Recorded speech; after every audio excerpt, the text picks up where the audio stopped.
அவ்வளோதான். ஓகே, இப்போது இதில் இப்படி குத்தி இப்படி சுற்றி எடுக்கும்போது ரொம்ப சாஃப்டாக, ரொம்ப சூப்பராக, ஹேண்டியாக நல்லாயிருக்கும். உங்களது ஊசி நீங்கள் குத்தும் போது இந்த மாதிரி சத்தம் அண்ட் ஊசி இப்படி குத்தி எடுக்கும்போது ஈஸியாக வெளியே வருதான்னு பாருங்கள். இப்படி குத்தி இப்படி இப்படி இப்படி இப்படி இப்படி ஆட்டி ஆட்டி எடுக்காதீங்க. இப்படி குத்துனீங்களா, இப்படி எடுக்கிறீங்களா, இப்படி குத்துறீங்களா, இப்படி எடுக்கிறீங்களா, இப்படி குத்துனீங்களா, குட்டியாக ரொட்டேட் பண்ணிகிட்டே இருக்கணும். ஆரி ஒர்க்கை பொறுத்தவரைக்கும் குட்டியாக ஒரு ரொட்டேட் இருக்கணும், இல்லைனாக்கா அந்த த்ரெட் நீடில் வந்து மேலே வராது. ஓகேவா? இதில் நம்ம இந்த மாதிரி எப்படி பண்ணுறதுன்னு பார்த்தாச்சு. இனி வரப்போகிற ஸ்டிச்சஸ்க்கு ஒன்று பார்த்துக்கலாம். ஃப்ரேம் வந்து எப்படி ஃபில் பண்ணுறது அப்படின்றது, மற்ற ஸ்டிச்சஸ் எப்படி பண்ணுறது அப்படின்றது பார்த்துக்கலாம். ஓகேவா?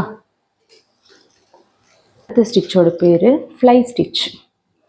இது டபுள் பட்டன் ஹோல் ஸ்டிச் ஆச்சா. 5th one fly stitch. ஒரு ஸ்டிச்சும் ஒன்று கனெக்ட் பண்ணி இருக்கும், அதில் கிளியராக இருந்துக்கோங்க.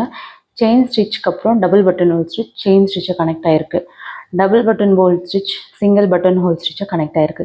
ஃப்ளை ஸ்டிச்சும் அந்த மாதிரி தான், பட் கொஞ்சம் டிஃப்ரென்ஸ் ஆகும். இதுக்கும் அதே சேம் 3 லைன்ஸ் தான். ஓகே, இதில் வந்து ஒரு குட்டி மாற்றம் மட்டும். இது வந்து 1 2 செயின் ஸ்டிச்சு,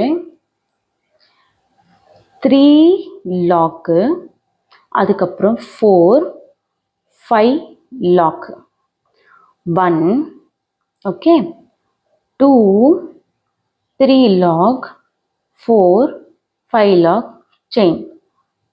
இந்த ஸ்டிச் பார்க்க எப்படி இருக்கும், அதாவது இது பறக்கிற மாதிரி அப்படியும் வச்சுக்கலாம். ஓகே, இந்த ஸ்டிச்சை நான் எப்படி போடணுன்ட்டு ஃபுல்லாக எக்ஸ்பிளைன் பண்ணுறேன். Same button whole double button hole stitch தான், ஆனால் இது லைட்டாக க்ராஸ் ஆகும், அவ்வளோதான் டிஃப்ரென்ஸ் இதுக்கும் அதுக்கும்.